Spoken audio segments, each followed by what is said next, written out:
மத்திய கிழக்கு ஒரு குழப்பமான நிலையை எதிர்கொண்டுள்ளது.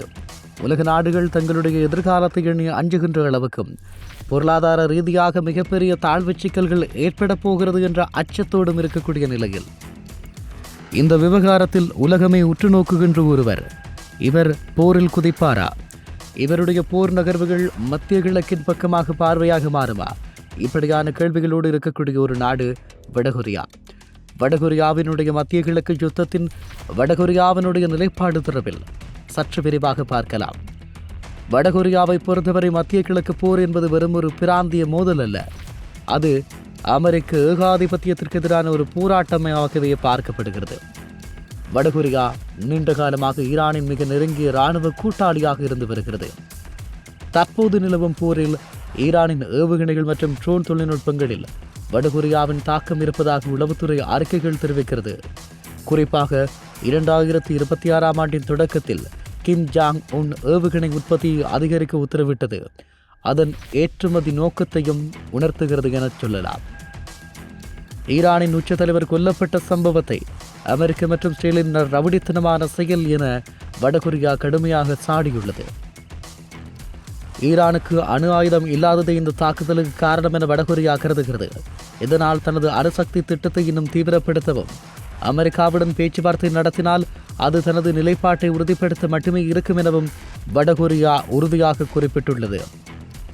இந்த நிலையில் சீனா, ரஷ்யா, வடகொரியா ஆகியனும் இணைந்து எதிர்ப்பு அச்சு ஒன்றினை உருவாக்குமா என்ற கேள்வி பலரிடம் இருக்கிறது.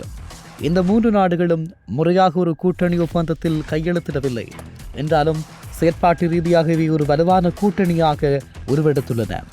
இதை அரசியல் ஆய்வாளர்கள் அச்சு என்று அழைக்கிறார்கள். குறிப்பிட்டு சொல்லிக் கொள்ள வேண்டுமாக இருந்தால் ரஷ்யா வடகொரியா பிணைப்பு தொடர்பில் பார்க்கிற போது உக்ரைன் போருக்கு பிறகு ரஷ்யா மற்றும் வடகொரியா இடையேயான உறவு ஒரு புதிய உச்சத்தை எட்டியுள்ளது. வடகொரியா ரஷ்யாவுக்கு தேவையான வெடிமருந்துகளை வழங்குகிறது. பதிலுக்கு ரஷ்யா தனது நவீன ஏவுகணை தொழில்நுட்பங்களை வடகொரியாவுக்கு வழங்குகிறது.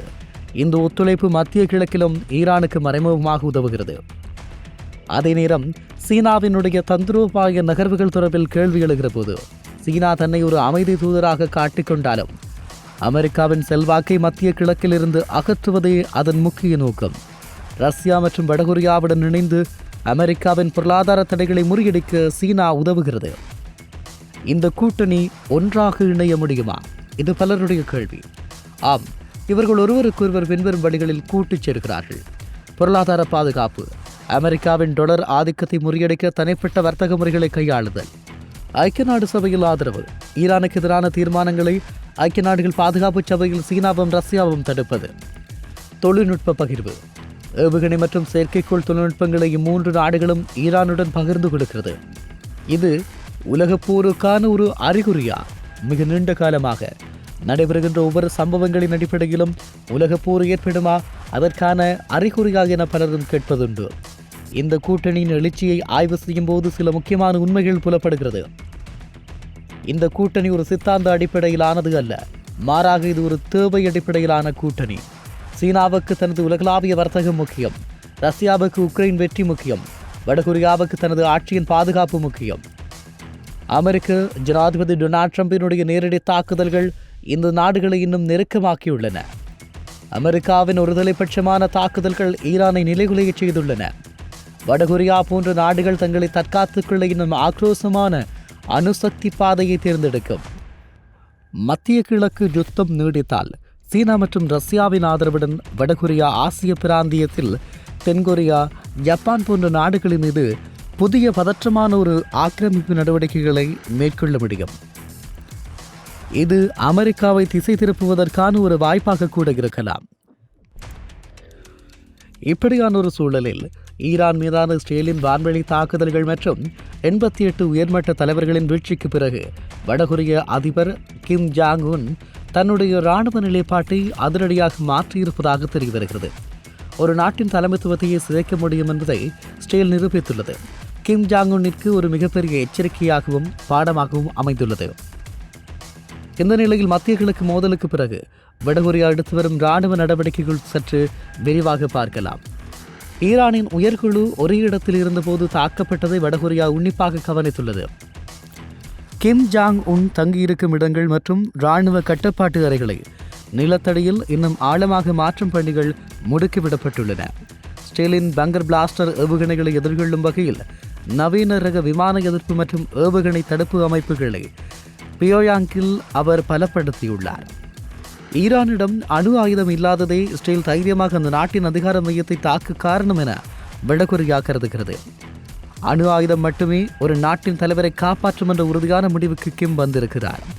இதனால் 2026 தொடக்கத்தில் அணுக்கரு பொருட்கள் பெருமளவில் உற்பத்தி செய்ய அவர் உத்தரவிட்டுள்ளார். ஈரான் தனிமைப்படுத்தப்பட்டதைப் போலதான் ஆகக்கூடாது என்பதில் கிம் ஜாங் உன் தெளிவாக இருக்கிறார்.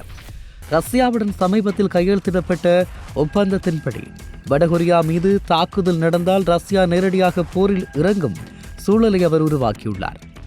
உக்ரைன் போருக்கான தேவையான ஆயுதங்களை ரஷ்யாவுக்கு வழங்குவதன் மூலம் ஈரானை தாக்கியது போன்ற நவீன ஏவுகணைகளை முறியடிக்கும் தொழில்நுட்பத்தை ரஷ்யாவிடமிருந்து வடகொரியா பெற்று வருகிறது. ஸ்டேல் மற்றும் அமெரிக்காவின் கவனத்தை திசை திருப்ப வடகொரியா தனது கண்டம் விட்டு கண்டம் பாயும் ஏவுகணைகளை தொடர்ந்து சோதித்து வருகிறது. அமெரிக்காவின் முக்கிய நகரங்களை அடையும் திறன் கொண்ட கவுசோங் 18 ஏவுகணைகளை ஏவுவதற்கு தயார் நிலையில் வைக்குமாறு தனது இராணுவத்திற்கு அவர் கட்டளையிட்டுள்ளார். இது அமெரிக்காவிற்கு ஒரு மறைமுக மிரட்டலாக காணப்படுகிறது.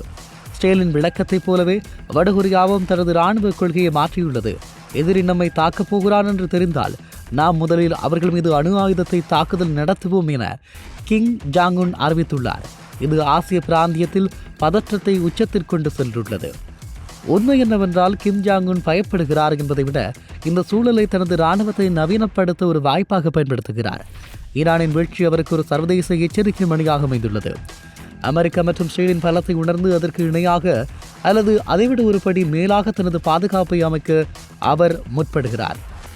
இந்த நிலையில் இப்போதைக்கு பலரிடம் இருக்கக்கூடிய கேள்வி, வடகொரியா ஈரானுக்கு ஆதரவாக போரில் குதிக்குமா? வடகொரியா தனது இராணுவத்தை ஈரானுக்கு அனுப்பி நேரடியாக போரிடுவதற்கான வாய்ப்பு மிக குறைவு.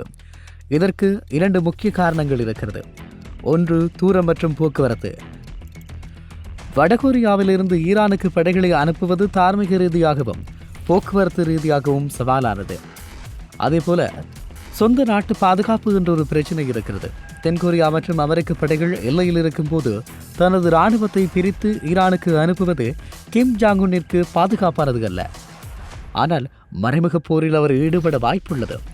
நேரடியாக போரில் இறங்காவிட்டாலும் வடகொரியா ஈரானுக்கு பின்னணியில் இருந்து முதுகெலும்பாக இருக்கும்.